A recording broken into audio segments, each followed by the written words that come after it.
listening to the Rainmaking podcast, hosted by high-stakes headhunter, author, and professional speaker, Scott Love. This is the Rainmaking podcast, and my name is Scott Love. Thanks for joining me on the show. As you know, we have different types of topics related to client development and sales and business development on this show. And one of those today that we're talking about is social media. Our topic title for today is Getting Attention on Social Media with Joel Lalgee. Now, Joel is the business development director of HireWell in Chicago and also a lead recruiter in the HR practice. And he's someone that I would say is indeed a credentialed expert in getting attention on social media. In fact, on LinkedIn, guess how many followers he has? As of today, it's over 173,000 followers. So he's somebody that knows something about social media.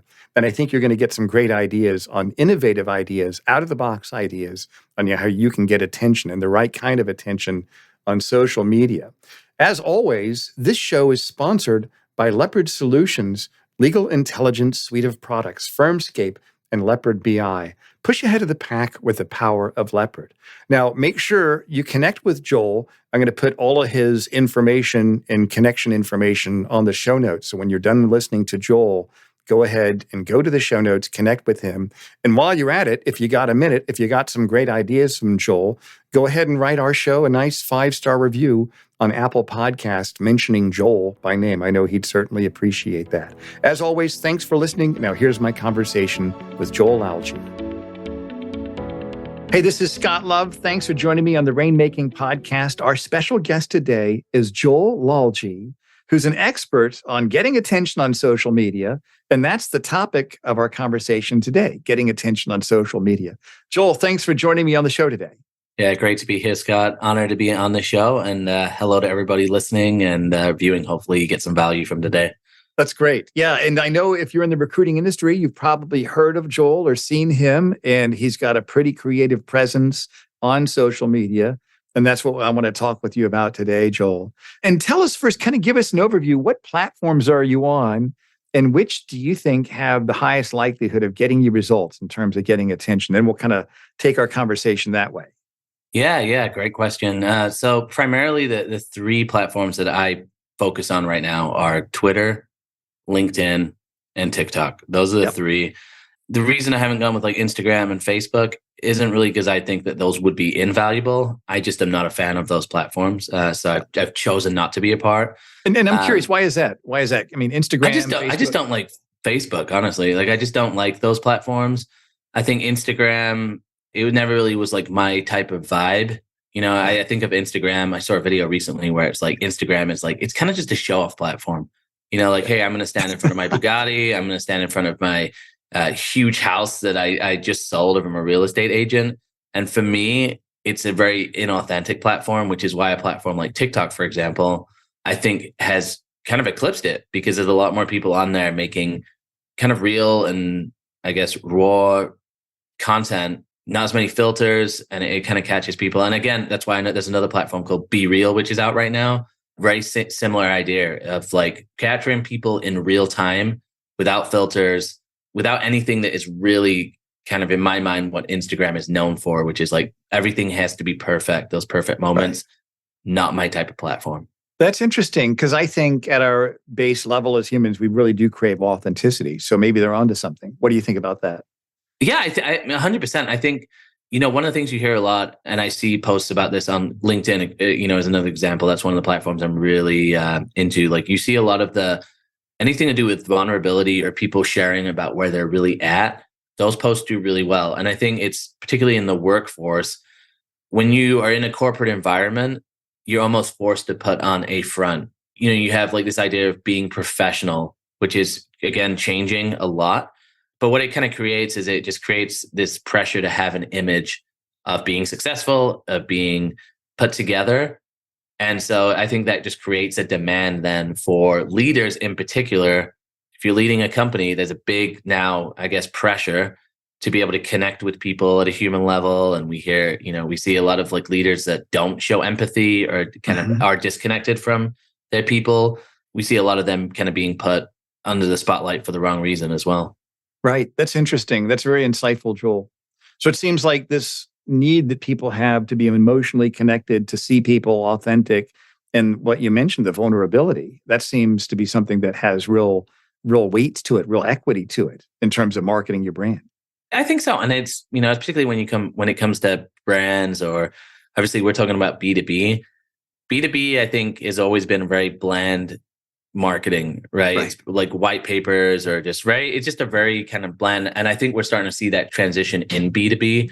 There's a lot of salespeople, for example, that are creating more engaging personal brands. And we're kind of seeing that shift almost to like a B2C mindset in B2B marketing. And LinkedIn, I think, is a platform that we're seeing that the most. But a lot of the people who do create that type of content, they have like a piece to it that's around personal content or like non-work content. Obviously, Gary Vee is a great example of that. Yeah, He absolutely. doesn't get personal. He never talks about really like his family or like where he lives. But there's like this non-businessy aspect to it where he's talking about topics like empathy or kindness. Yeah. And wanting to connect with people on that level as well. It's so funny because I've got two kids. My little girl is 11. My son just turned 22. And about 2 years ago, and my goal for my kids is the only thing I truly care about is for them to learn how to have empathy. Because if they have empathy in their lives, they can solve any problem, because all problems are people problems. And I remember seeing Gary Vaynerchuk on the web and on Instagram and all the other platforms. I'm like, wow, he's got so much great wisdom. I remember telling my son, you should hear of this guy, Gary Vaynerchuk. And of course, the old man, he's not going to listen to me. 2 months later, he says, oh, Dad, I found this guy. He's really sick. His name's Gary Vee. His name's Gary Vee. You should listen to him. It was the same guy. That's because hilarious. He's Gary Vee has a lot of heart in his social media content. So let me ask you this then. The people that are listening to this podcast, they're probably these business-minded professionals that might not even use the word sales. They say client development or rainmaking, but it's really sales. And so tell me about the surprise that you found with TikTok and how you've been able to build your business brand on TikTok. Tell me a little bit about that. I want to ask about LinkedIn also after that. Yeah, absolutely. And so it's obviously I'm in the recruitment industry. So there's two sides of what we do, right? There's candidate development. So you've got to connect with the candidates. And then there's also the B2B selling and building relationships with clients as well. So there's always two types of people you're trying to reach. Yeah. So I think, for me, TikTok has been really great actually for the candidate development. And one of the things you can do on TikTok is if you open up a business account, you start to see the analytics. And one of the things that really surprised me, and I get this all the time, whenever I talk about TikTok, people are like, well, it's just a bunch of teenagers dancing, right? Like that's what people go to, which is true. Like, in 2018, 19, it was a lot of kids dancing, but you got to think it was a lot of college kids as well. And now we're 3 or 4 years past that. A lot of those college kids actually have 2 to 4 years of experience. But there's also, it's the most downloaded app. So when I go through my contacts, pretty much all of my contacts have some sort of TikTok account. I don't know how much they're spending on there, but they're on there. So when I ran analytics on my content, I actually found that it was 75% of the people that view my content are in that 25 to 45 year demographic. Wow. Teenagers was actually 0.03% of my audience, just so people know. So a lot of the content I do on that platform is around, job seeker tips, resume development. I actively push jobs on there as well. Like I've had a couple, I should say, 8 to 10 videos over the last 7 weeks that have got over 1 million views. Wow. And they have a call to action for the 5 types of positions that I recruit for, which are like HR, sales, accounting, marketing, and tech. Have a little call to action. And the amount of traffic, like I've had to take away our company link twice because we've had too many applicants coming in. Oh my gosh. Wow. And obviously, it's inbound candidates. You kind of take it with a grain of salt. The quality isn't always there. Yeah. But, we're definitely tracking how successful it's been. And we've got people interviewing. The right people have been coming to us as well. Also have to filter through some of the wrong people as well. So I think B2B people are working out, but if you follow Chris Walker, for example, he's pretty big on LinkedIn. He's from Refine Labs. He runs like a demand generation marketing agency that's really geared towards SaaS companies. He's getting pretty active on TikTok. And I think he started to do that because he's been seeing results, right? From CEOs that are kind of lurking, that are maybe interested, that are seeing that platform. So yeah, I think there's a surprise waiting there that more people are going to jump on. That's great. So what's your evolution when you got into social media? Where did you spend most of your time? Did you start out with LinkedIn? And I Yeah. know you're still on there. How did you kind of evolve into finding the right platforms work for you? Yeah, I think whenever you look at like finding the right platform, you've got to know who you're targeting.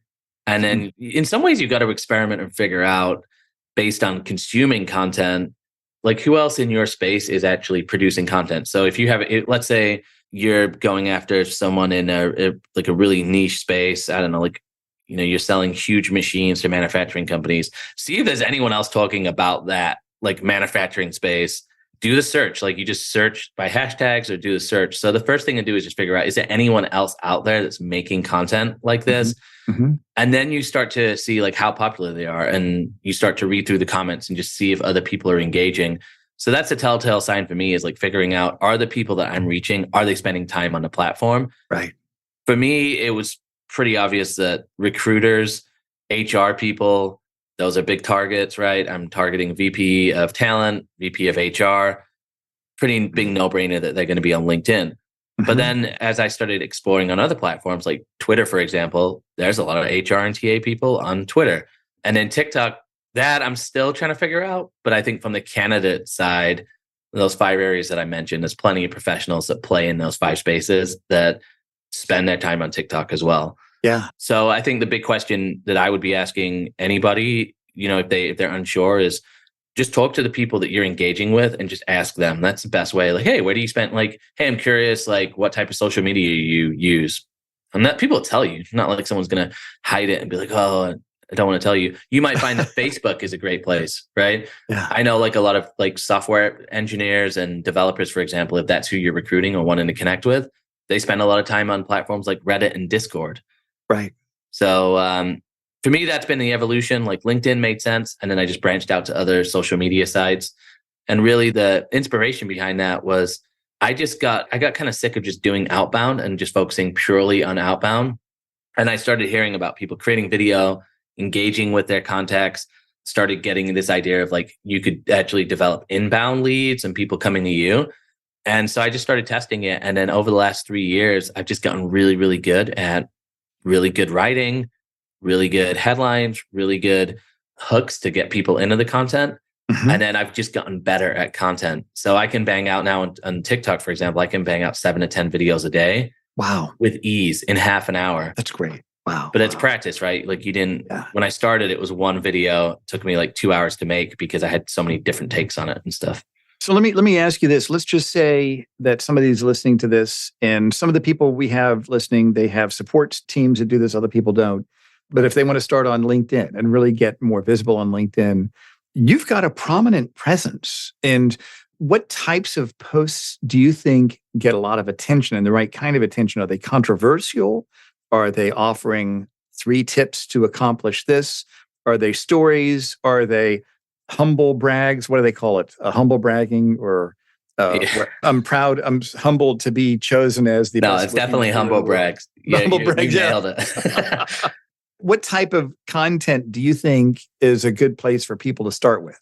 Honestly, like I think like I wouldn't even focus on content starting off. I'd focus more on commenting and like engaging, because one of the things that's helped me a lot, and one of the reasons I've learned all these platforms, is like I've just spent a lot of time on the platform consuming and like understanding what type of content works. So like my advice for anyone to get started, like for example, on LinkedIn, just start commenting on the content that's already there. Because one of the things people don't understand about LinkedIn is if you comment, your network can see your comment. For example, this weekend, I'm pretty sure maybe it was like I made a comment on someone else's post and then you commented on my post. But that's right. One of the things that happens a lot is like I'll make a comment on someone else's post and then that comment will get 200, 300 likes.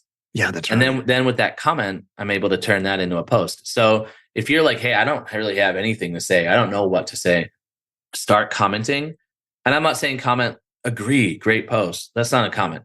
A comment is reading the actual post and then leaving a thought or leaving some sort of comment that either adds to the conversation or changes the conversation.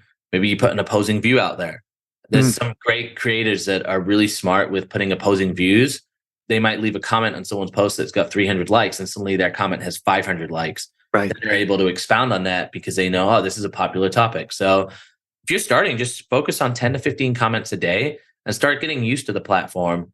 And then you'll see what works. And you'll also find out like what you're comfortable with. For some people, maybe it is a humble brag type thing. That's not my style. I go much more into humor because I've realized like my persona, like if I started putting myself out there as a thought leader, and I'm doing like the air quotes, nobody's going to buy me really as a thought leader because I've got 5 to 10 years of experience in my field. So I'm not a thought leader in recruiting.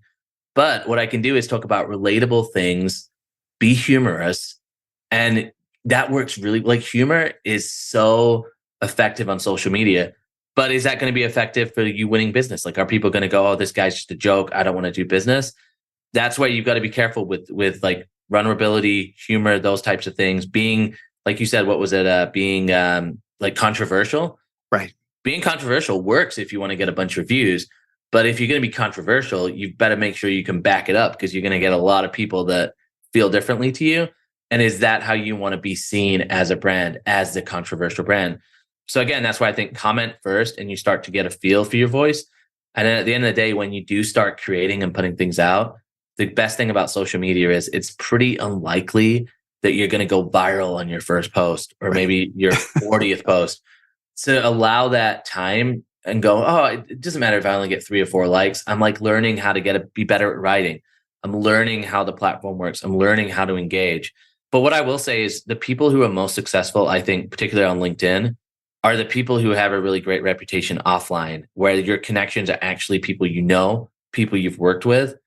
Those people, when they start creating content, they see inbound leads really, really quickly because they already know people. They might get somebody they worked with 5 years ago that goes, "Oh, wow, I've been wondering what you're up to. I meant to reach out, but I saw your post. I'll send you a DM." If you're starting out of obscurity like I did, it's a lot more challenging because I hadn't really accomplished that much in my career. And I wasn't a thought leader. I've only been in recruiting for 5 years at that point. But if you've been recruiting for 30 years, think about all the people you know. If you've been in B2B sales for 30 years, you know a lot of people. You start to show up, the people you're reaching are people in your network that already respect you, that already value you. So, to me, it's just the easiest way to scale yourself and stay on top of mind without sending those emails like, "Hey, just checking in to see if what's Q2 looking like? What's 2023 looking like?" That's how most people check in. That's just annoying, and everybody's doing it right now. Yeah. You put a post out there just talking about what the trend that you're seeing in the market, what are your questions your clients have, you're starting to provide value. That's a much better way to stay top of mind without hitting the inbox. And then, what do you know? 2 or 3,000 people, they see your name. And if you've done great work for them before, they'll start to reach out to you. Absolutely right. I think you've got some great wisdom in what you shared, Joel. And I think the overarching concept is that you become a big deal when enough people say that you're a big deal.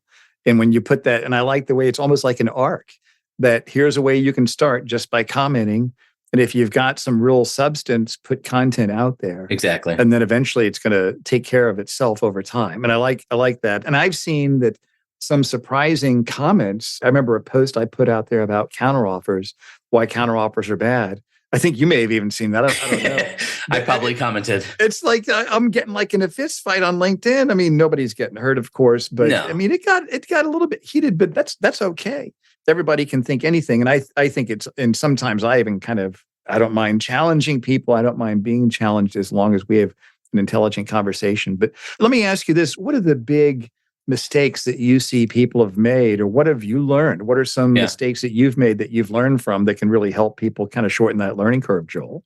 I think the biggest mistake that people make is they just give up way too quickly. And the best analogy to this is going to the gym, right? And obviously I don't go to the gym that much as I should. Okay, we can all see that on the vehicle. But it's the same idea of like going to the gym for 30 days in a row isn't going to completely change your like health and fitness, right? You've got to make it a part of your lifestyle.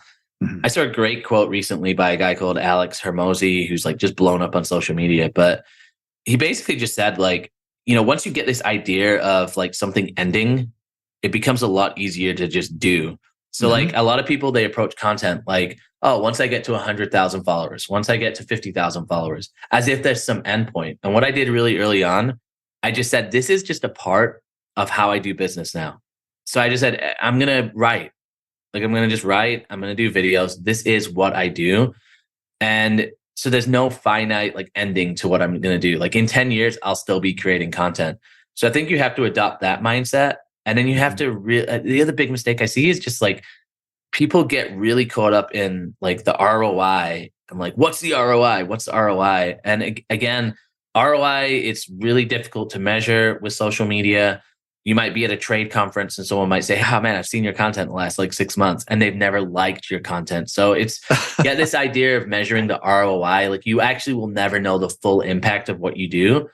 But with that, hey, look, if you've got a post that you get 3 likes on compared to a post that you get 1,500 likes on, if those 1,500 likes are just random people you're never going to do business with, and those 3 likes are CEOs that you want to do business with, those 3 likes are worth more than the 1,500. And so you've got to just like understand this idea of not getting down on yourself. So being consistent, not giving up too early, and then just not being like worried about how many likes am I getting, how many comments, is this effective? It is effective, and I think that is what I've seen over and over and over. And I see people get really excited about it, and they decide like, I'm going to go really hard. And then 30 days, 60 days, 90 days, even like 3 or 4 years later, people will just give up. And I just think, why are you giving up on this? Like this, it's not a game to like get to a point. It's just free awareness every day. Free awareness, free awareness. That's how I look at it. It's like with your podcast, right? Too. Like your podcast is a great example. Everybody right now is starting podcasts. And everybody right in 2019 was starting podcasts. Everyone's always starting something. The podcasts that are going to win are the ones like yours where like you enjoy the conversation. That's right. You don't enjoy it. If it's a pain every single time you type out a tweet, you're never going to stay consistent with it. So you got to find an enjoyment in there.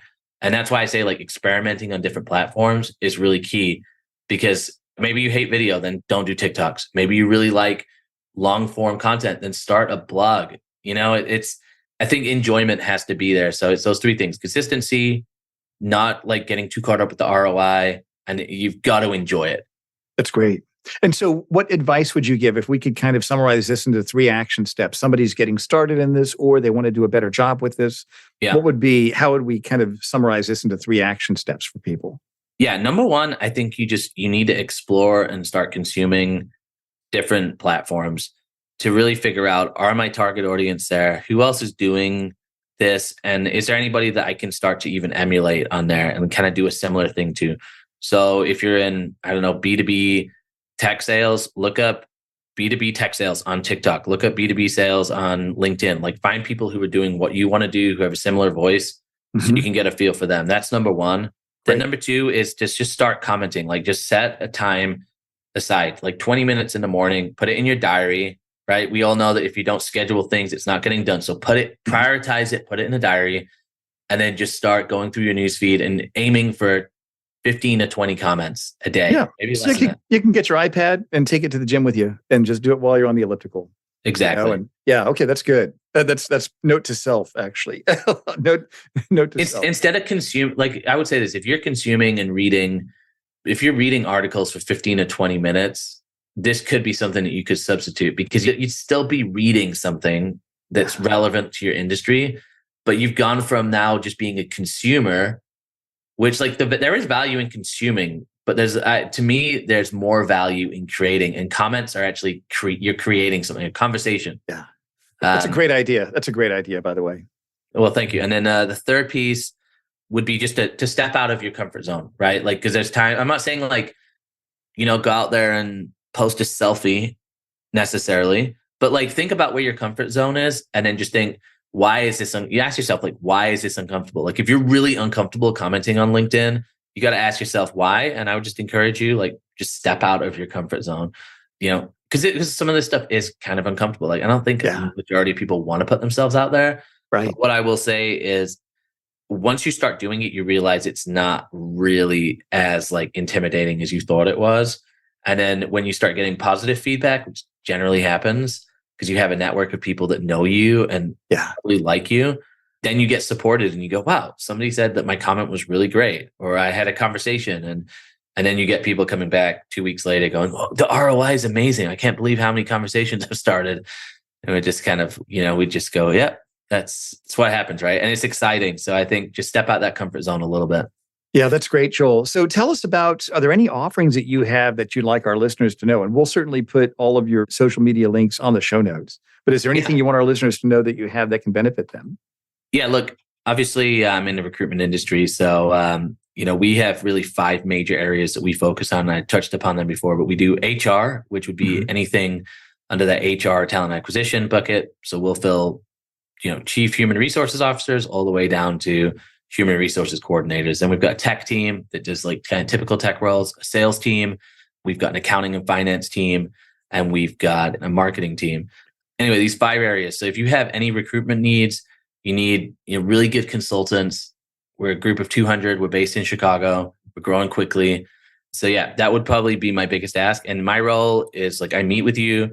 I just assess what your whole scope of hiring is. And then we figure out the right solution and we work with you. I think we're the number 1 rated tech recruiting firm on G2. So if you know G2, go check us out. And then definitely follow me on social media. We've got our whole agency is really good at recruiting content. So we've just put out a lot of like really relevant topics. We talk about a lot of conversations that maybe people don't want to talk about. So connect with me over on those platforms as well. That's great, Joel. We'll put all that on the show notes. Thank you for being a great guest on our show and for sharing all of your wisdom with us today, Joel. Yeah, thanks so much for having me, Scott. Really appreciate it. And thanks for everyone for listening if you made it this far. Thank you for listening to the Rainmaking podcast. For more information about our recruiting services for international law firms, visit our website at attorneysearchgroup.com. To inquire about having Scott speak at your next convention, conference, sales meeting, or executive retreat, visit therainmakingpodcast.com.